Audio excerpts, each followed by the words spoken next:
Hello dear student, कैसे हैं आप लोग उम्मीद करता हूं अच्छे होंगे। और साथ ही साथ मैं चाहता भी यही हूं कि आप लोग मस्ती खूब करें और उसके साथ साथ पढ़ाई भी जरूर करें। तो मेरा नाम अरविंद मिश्रा। अब तो इतने दिन से पढ़ते पढ़ते आपको पता चल गया।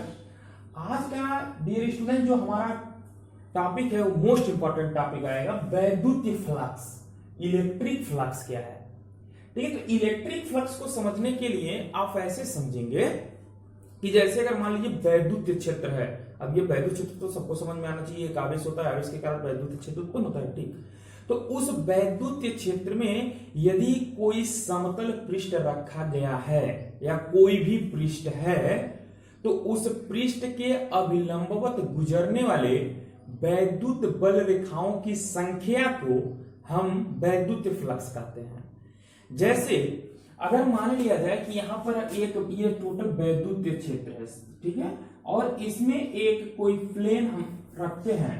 अगर सपोज कर लिया जाए कि इसमें हमने कोई एक प्लेन रख दिया, एक पृष्ठ रख दिया, तो इस पृष्ठ के अभिलंबवत गुजरने वाले ये जो वैद्युत बल रेखाएं होंगी, ठीक है, इधर से जैसे इधर से क्या इनपुट होंगी, इधर से आउटपुट होंगी, नहीं, इधर से अंदर जा रही हैं और इधर से दूसरे तरफ से ऐसे बाहर निकल रही हैं। तो इस तरीके से जितनी भी वैद्युत बल रेखाएं परपेंडिकुलर होंगी उसी को हम क्या कहते हैं? वैद्युत फ्लक्स कहते हैं। ये वैद्युत बल रेखाएं हैं, ये वैद्युत बल रेखा है। और ये सपोज कीजिए कि ये वैद्युत क्षेत्र किसमें रखा गया है?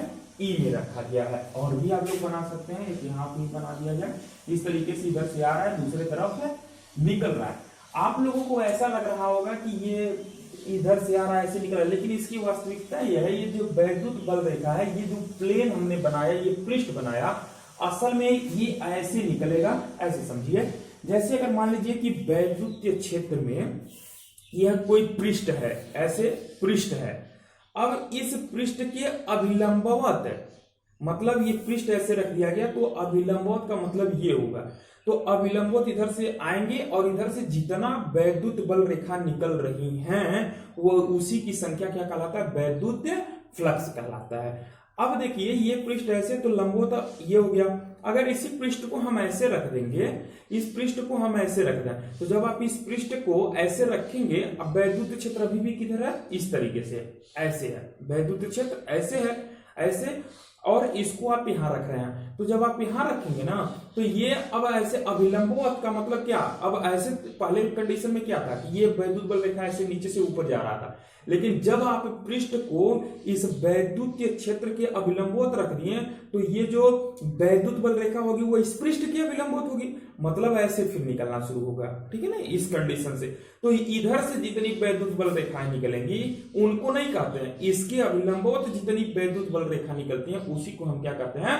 वैद्युत फ्लक्स कहते हैं। आप लिख सकते हैं कि वैद्युत क्षेत्र में स्थित किसी पृष्ठ के अभिलंबवत गुजरने वाले वैद्युत बल रेखाओं की संख्या को वैद्युत फ्लक्स कहते हैं। और वैद्युत फ्लक्स को हम किससे प्रदर्शित करते हैं? फाई ई से।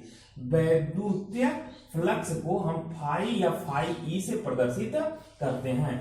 अब आता है कि ये फाई ई का फार्मूला क्या होगा? तो फाई ई का फार्मूला ये है कि यदि कोई पृष्ठ जिसका क्षेत्रफल ए है, जिसका क्षेत्रफल क्या है? ए है, और यह किसी वैद्युत क्षेत्र ई में रखा गया है, तो इनके अदिश गुणन को, यानी कि vector E dot vector A के गुणन को हम क्या कहते हैं? वैद्युत फ्लक्स कहते हैं। या आप इसका डिफिनेशन ऐसे भी बता सकते हैं कि यदि ए पृष्ठ का या ए क्षेत्रफल का कोई पृष्ठ वैद्युत क्षेत्र ई में रखा गया है, तब वैद्युत क्षेत्र तथा क्षेत्रफल अवयव कर सकते हैं, क्षेत्रफल के अदिश गुणन को हम वैद्युत फ्लक्स कहते हैं। अब देखिए यहां से हम ऐसे भी लिख पाएंगे कि फाई ई इज इक्वल, ये vector E dot vector A का मतलब क्या होता है, ई ए कॉस थीटा होता है। ठीक है, ई ए कॉस थीटा होता है। आप लोग पढ़े होंगे कि अगर vector a dot vector b है तो हम इसको क्या लिखते हैं, ए बी कॉस थीटा लिखते हैं। कक्षा 11 में हम लोग पढ़ के आए। उसी प्रकार से अगर यहाँ एक वेक्टर ई है, क्योंकि वैद्युत क्षेत्र की तीव्रता जो होता है वो क्या होता है, ई है, और क्षेत्रफल क्या है, ए है, तो इन दोनों का जो अदिश गुणन होता है यानी कि डॉट प्रोडक्ट जो होता है वही वैद्युत फ्लक्स होता है। अब इसको आप तोड़ेंगे तो ये होगा ई ए कॉस थीटा। असल में ये छोटा सा अवयव लेते हैं तब ये सही माना जाएगा, डी ए। फिलहाल आसान बनाने के लिए मैं ऐसा कर रहा हूं, ई ए क्या हो जाएगा, ई ए कॉस थीटा हो जाएगा। तो फाइनली जो आएगा वह आपका आता है कि फाई बराबर क्या होता है, ई ए कॉस थीटा। अगर बात किया जाए ये थीटा क्या चीज है, तो थीटा जो है वह है एंगल बिटवीन ई एंड ए, यानी कि वैद्युत क्षेत्र की तीव्रता और उस पृष्ठ के क्षेत्रफल के बीच जो कोण बनता है वही क्या चीज होता है, थीटा होता है। ठीक है, तो यहां से अगर और भी नोट करना चाहें इसमें हम नोट कर पाएंगे। ठीक है, नोट में पहला जो नोट आएगा वह आता है कि यदि थीटा इज इक्वल 0 अंश, थीटा इज इक्वल कितना, 0 अंश। थीटा, अच्छा थीटा 0 कब होगा, अब यहां बात समझने वाली बात है कि थीटा 0 कब होगा। थीटा तब 0 होगा जब पृष्ठ, यहां पर ऐसे लिखेंगे, जब पृष्ठ वैद्युतीय क्षेत्र के अभिलंबवत है, अभिलंबवत हो। अब आप कहोगे सर जब पृष्ठ वैद्युत क्षेत्र के अभिलंबवत हो तब तो थीटा बराबर 90 अंश होना चाहिए, आप 0 क्यों लिख रहे हैं। हाँ, पृष्ठ वैद्युत क्षेत्र के अभिलंबवत है, लेकिन ये जो थीटा है वो किसके बीच का एंगल है, ई और ए के बीच का एंगल है ना। तो अगर अभी हमने समझाया कि जैसे अगर मान लिया जाए कि इस तरीके से ऐसे वैद्युत क्षेत्र है, तो जब इस तरीके से वैद्युत क्षेत्र है ऐसे, तो इस तरीके, तो इसका जो परपेंडिकुलर होगा वो ऐसे कुछ होगा। जैसे ये वैद्युत क्षेत्र है तो ये पृष्ठ है, तो ऐसे जब हम रखेंगे तब ना ये परपेंडिकुलर होगा भाई। इस तरीके से ऐसे आपका वैद्युत क्षेत्र है और ये जो पृष्ठ है वो इसके क्या है, अभिलंबवत है। तो जो वैद्युत बल रेखा निकलेगी वह इस पृष्ठ की अभिलंबवत में निकलेगी, तो ऐसे तो निकलेगा नहीं, तो इस तरीके से निकलेगा। ऐसे वैद्युत बल रेखा इसकी अभिलंबवत का मतलब यहाँ 90 बनेगा एंगल, तो इधर से ऐसे निकलेगा। तो अब देखिए जब ऐसे निकल रहा है तो वैद्युत बल रेखा का जो डायरेक्शन है यानी कि वैद्युत क्षेत्र ई का जो डायरेक्शन है वो इधर है, ठीक, और इसका जो क्षेत्रफल का डायरेक्शन होगा डीए का वो भी इसी डायरेक्शन में होगा। ठीक है, इसी डायरेक्शन में होगा, इसका जो क्षेत्रफल होगा वो भी इसी डायरेक्शन में, इसलिए 0। हाँ, ये सही है कि पृष्ठ अभिलंबवत है तो उस पृष्ठ और वैद्युत क्षेत्र के बीच का जो एंगल है वो 90 अंश होगा। लेकिन जब ई और ए के बीच का आप एंगल देखेंगे तो वो क्या हो जाएगा, 0, जैसे कि हमने समझाया। इस कंडीशन में जो फाई ई का वैल्यू आएगा वो हो जाएगा ई ए और cos 0 अंश, या फाई ई बराबर हो जाएगा केवल और केवल क्या, ई ए हो जाएगा। और यही मैक्सिमम वैल्यू होता है, क्योंकि आपको पता है कि जो cos 0 अंश का मान होता है वो कितना होता है, 1 होता है।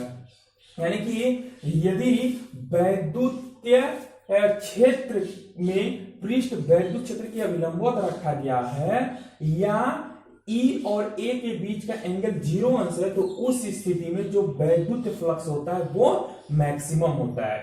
अच्छा, फिर दूसरा कंडीशन क्या किया जा सकता है, दूसरा ये हो सकता है कि यदि थीटा इज इक्वल 90, अच्छा थीटा बराबर 90 अंश कब होगा, थीटा बराबर 90 अंश होगा जब पृष्ठ वैद्युतीय क्षेत्र के समांतर हो। ठीक है, ये क्या होगा, पृष्ठ वैद्युत क्षेत्र के क्या हो, समांतर हो। उस कंडीशन में थीटा बराबर क्या होगा, 90। इसको भी इसी से समझते हैं, जैसे अभी हमने बताया ना कि ये देखिए वैद्युत क्षेत्र का डायरेक्शन हमने इस तरीके से बताया, इधर से इधर, इधर से इधर, ध्यान दें। अब इसके समांतर, जैसे ये मान लो कोई पृष्ठ है तो इसको भी हमने देखो ऐसे रख दिया तो वैद्युत क्षेत्र ये और पृष्ठ अभिलंबवत हो गया, लेकिन वैद्युत क्षेत्र ऐसे है और इसको भी मैं इसी डायरेक्शन में रख रहा हूं, तो ये समांतर हो गया। अब जब ये समांतर हो गया तो आपको पता है कि मैंने क्या बोला कि जो वैद्युत बल रेखा निकलनी चाहिए वो इसके परपेंडिकुलर होनी चाहिए।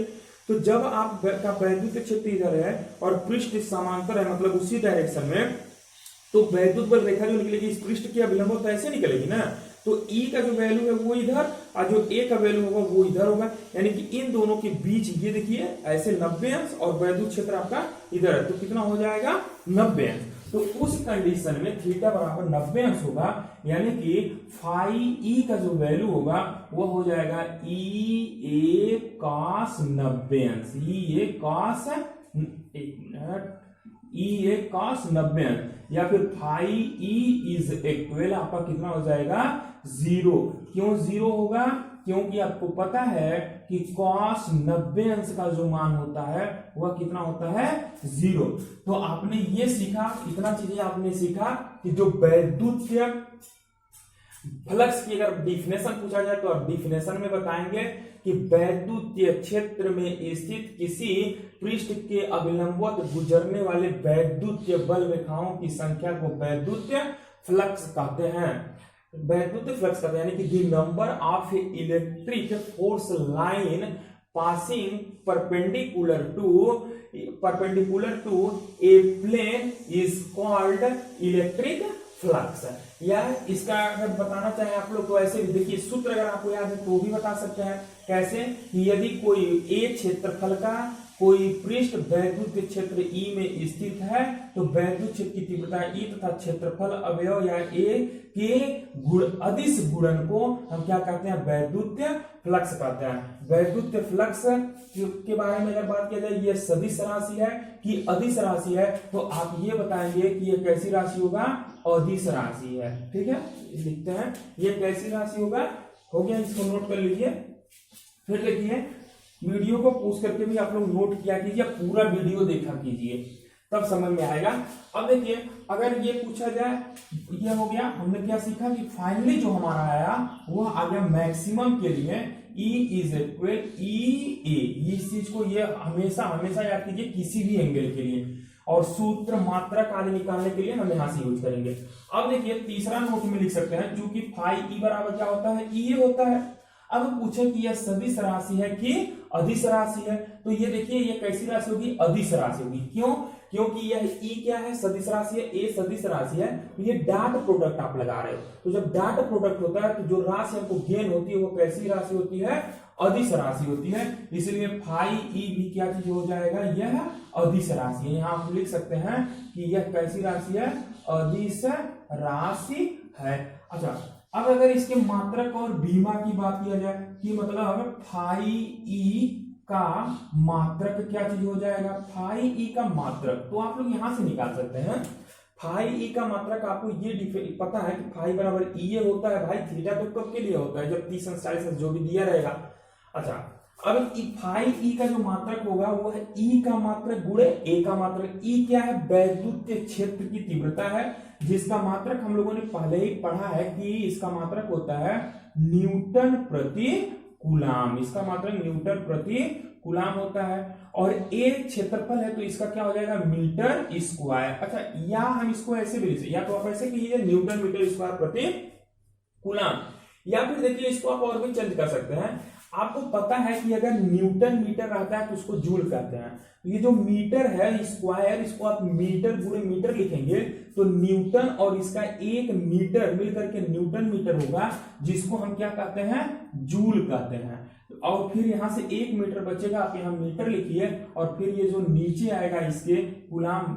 ठीक है ना, ये क्या चीज हो जाएगा? कूलाम। यानी कि इसका जो मात्रक होता है वो होता है जूल मीटर प्रति कूलाम। ठीक है, जूल मीटर प्रति कूलाम। या एक इसका और मात्रक होगा, कभी कभी पूछता है कि वैद्युत फ्लक्स का SI मात्रक या MKS पद्धति में मात्रक लिखिए। तो उसके लिए अभी हम बात करते हैं, वही करेंगे क्या कि पहले हम बीमा निकाल लेंगे और बीमा को देखते हुए उसका MKS पद्धति में मात्रक को बता देंगे। तो चलिए निकालते हैं बीमा। अभी आता है कि फाई E का बीमा क्या होता है।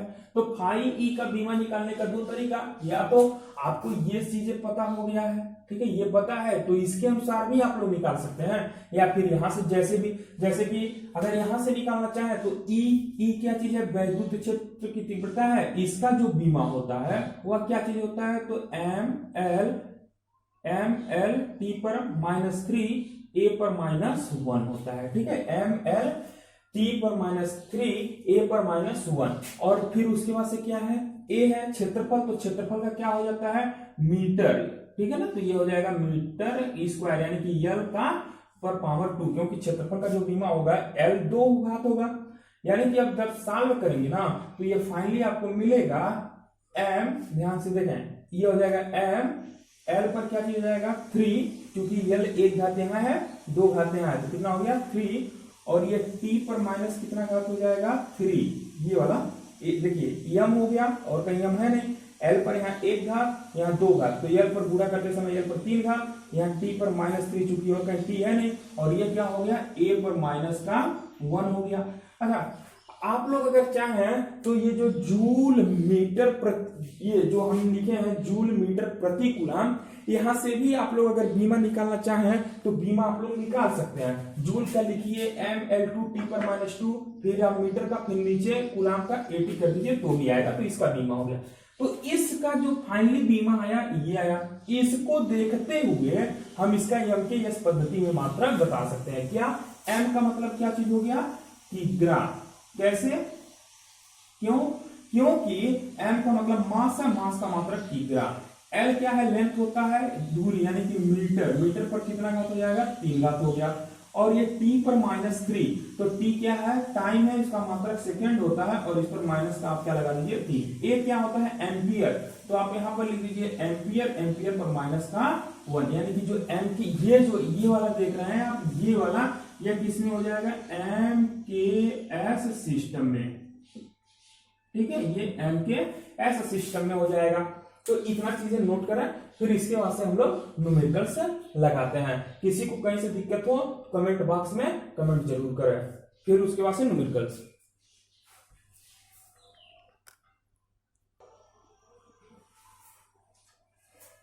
नोट कर लिए। अब एक सवाल इसको हम लोग लगाएंगे। इस सवाल में क्या दिया है, एक मैं ऐसा सवाल इसको कवर किया हूं कि आपको बहुत सारी चीजें समझ में आएंगी, सब डाउट क्लियर होगा।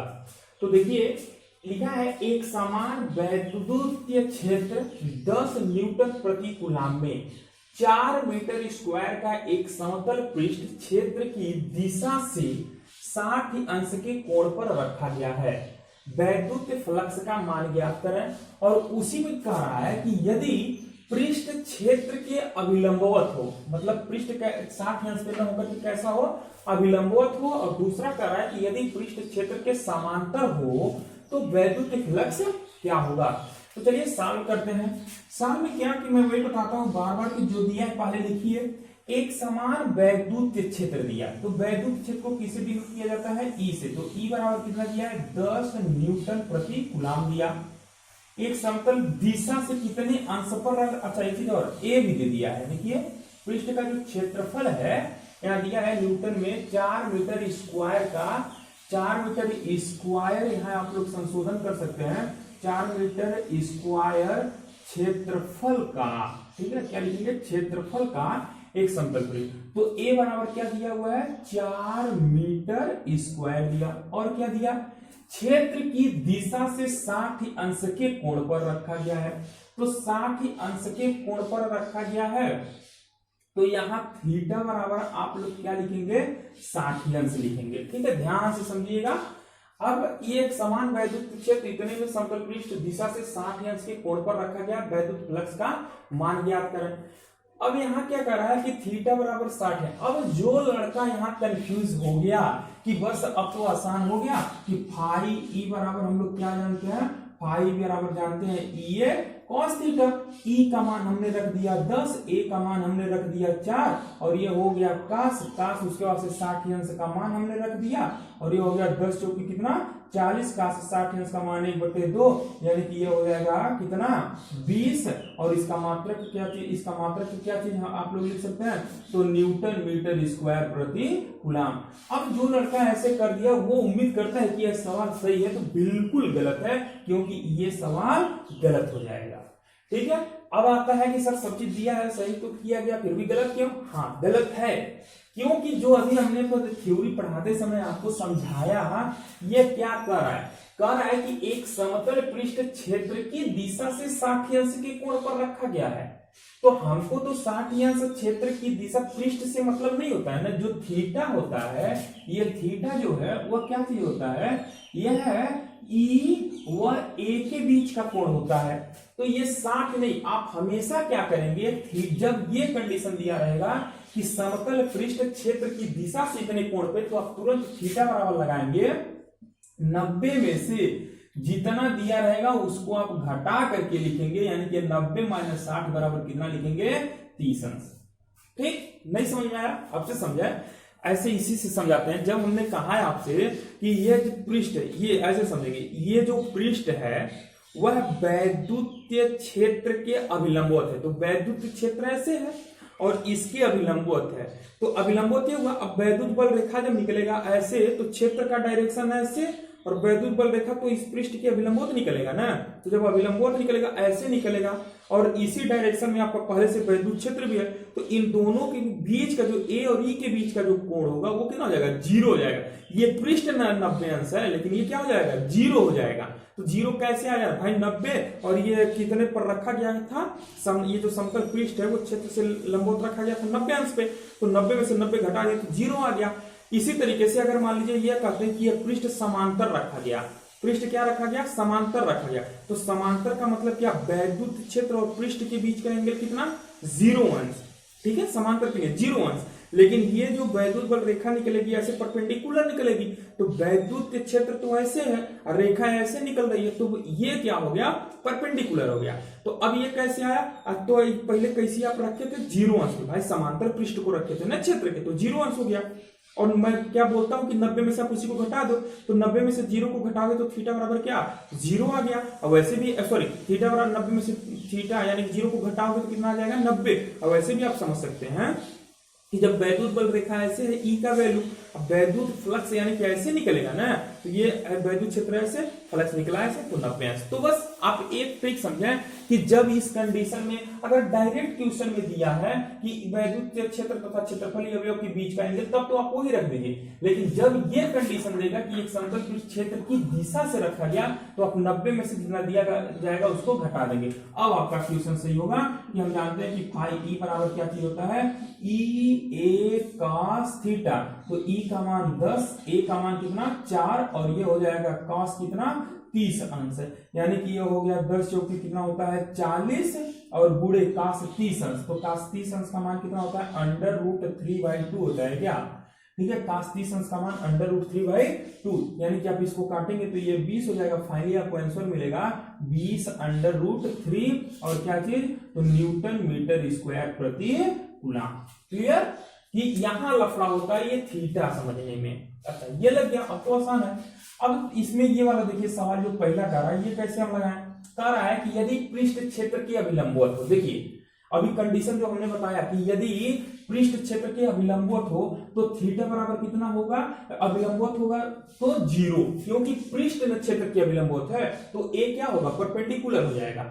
अगर पृष्ठ लंबवत रहेगा, ठीक है, तो ए जो होगा वो कैसा, 0 समानांतर रहेगा, तो ए का जो डायरेक्शन होगा वो कैसे हो जाएगा, लंबवत हो जाएगा। यही बस आपको ध्यान में रखना है। और अगर एंगल बदल दिया तो ऐसे लगाइए, थीटा बराबर क्या, 0। तो जब आप थीटा बराबर 0, तो ये फाई ई इज इक्वल आप क्या लिखेंगे, रख दीजिए, तो यही होगा कि ई ए कॉस कितना थीटा, तो ये हो जाएगा ई का वैल्यू है 10, ए का वैल्यू है 4, और ये हो जाएगा कॉस कितना 0 अंश, यानी कि इसका वैल्यू तो 1 हो गया, 10 चौके कितना हो गया 40 हो गया, न्यूटन मीटर स्क्वायर प्रति कूलम।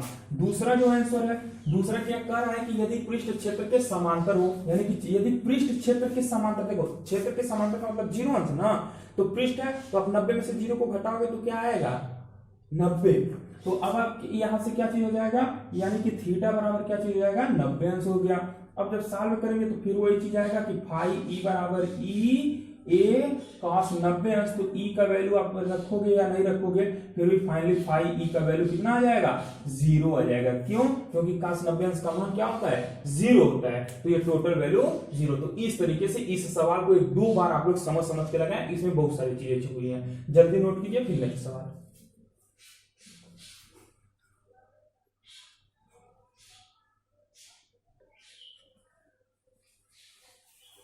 तो नेक्स्ट सवाल हमारा यह है कि 5i cap plus 10j cap Newton प्रति कूलाम के एक समान वैद्युत क्षेत्र में 0.2 j कैप मीटर स्क्वायर क्षेत्रफल का पृष्ठ रखा है। पृष्ठ से निर्गत वैद्युत फ्लक्स की गणना कीजिए।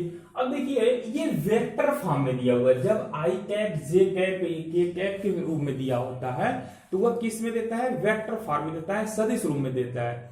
और सदिश रूप में हमको क्या करना होता है कि ई का और ए का अदिश गुणन आपस में कर दिया जाता है तो हमको वैद्युत फ्लक्स मिल जाता है। तो इसके लिए देखें क्या क्या दिया है, जब आप सॉल्व कीजिएगा तो क्या दिया, वेक्टर ई। मैंने बताया कि जब आई कैप जे कैप के रूप में दे तो आप वेक्टर लगा दीजिए। वेक्टर ई बराबर कितना दिया है, 5i कैप प्लस 10 जे कैप, क्या, न्यूटन प्रति कूलाम। और क्या दिया है, ए का वैल्यू दिया, ए का जो वैल्यू दिया वो 0.2 j कैप मीटर स्क्वायर दिया। और आपसे पूछ क्या रहा है, वैद्युत फ्लक्स फाई का वैल्यू पूछ रहा है। अब जब वेक्टर फॉर्म में होता है तो हम वेक्टर फॉर्म वाला फार्मूला भी लगा दें। हमने अभी बताया कि फाई इज इक्वल भी तो होता है कि vector E dot vector A. हमने तो डिफिनेशन भी आपको बताया कि आप ऐसे कर सकते हैं कि यदि एक समान वैद्युतीय क्षेत्र ई में एक क्षेत्रफल का कोई समतल पृष्ठ रखा गया है तो ई तथा ए के अदिश गुणन को वैद्युतीय फ्लक्स कहते हैं। अब सभी का वैल्यू आप रख दीजिए। तो ई का जो वैल्यू है वो क्या है, 5i cap plus 10j cap और डॉट प्रोडक्ट ए। तो ए का वैल्यू कितना है, ए का वैल्यू है 0.2 j कैप, गुणा कर दीजिए। तो अदिश गुणन तो आसान होता है, आई का गुणा आई में करते हैं, जे का गुणा जे में, के वाले का टर्म का गुणा के में करते हैं। अगर जो चीज नहीं रहता है वो हम क्या मान लेते हैं, 0 मान लेते हैं। जैसे देखिए क्या, जैसे यहाँ 5i कैप है, इसमें i नहीं है तो उसको हम छोड़ देंगे, दोनों को छोड़ देंगे। क्यों ऐसा करते हैं, क्योंकि जब हम i डॉट i लगाते हैं ना, ये i का गुणा i में हो जाता है तो वह कितना होता है, 90। फिलहाल वो छोड़िए, आप यहाँ जानिए 5i प्लस 10j, बस एक लाइन में आप जानिए कि i का गुणा i में, j का गुणा j में करते हैं, k का गुणा k में करते हैं। यदि किसी टर्म में जिसका हम गुणा कर रहे हैं वो दोनों में नहीं है तो उसका वैल्यू 0। तो यहां देखिए जैसे 5 मतलब i है, इसमें i नहीं है तो आप 0 लिख दीजिए, ठीक है, 0 लिख दीजिए या छोड़ दीजिए। फिर यहाँ देखिए 10j है और यहाँ तो j है ना, तो आप इसका जब गुणा करेंगे तो आप जो उसका मैग्नीट्यूड है उसका गुणा कीजिए। ये 10 हो गया और ये कितना हो जाएगा, 10 दूनी 20 हो गया। कितने अंक के बाद दशमलव आपको लगाने हैं, तो एक अंक के बाद, क्योंकि इसमें एक अंक है तो ये हो गया। और देखिए जब आप i डॉट आई करते हैं, जब आप i डॉट क्या करते हैं, i करते हैं, तो इसका जो वैल्यू होता है वह कितना हो जाता है, ये i डॉट आई का वैल्यू हो जाएगा 1, ठीक है। i डॉट आई का जो वैल्यू होगा वो कितना हो जाएगा, 1 हो जाएगा। यानी कि बस इसका i डॉट आई का, j डॉट जे का, k डॉट के का जब आप वैल्यू पुट करेंगे तो ये मिलेगा आपको। तो यहां से फाइनली आपने ये सीखा कि 2 और इसका क्या हो जाता है, मात्रा न्यूटन मीटर स्क्वायर और प्रति क्या चीज हो जाएगा, कूलाम, ठीक है, न्यूटन मीटर स्क्वायर प्रति कूलाम।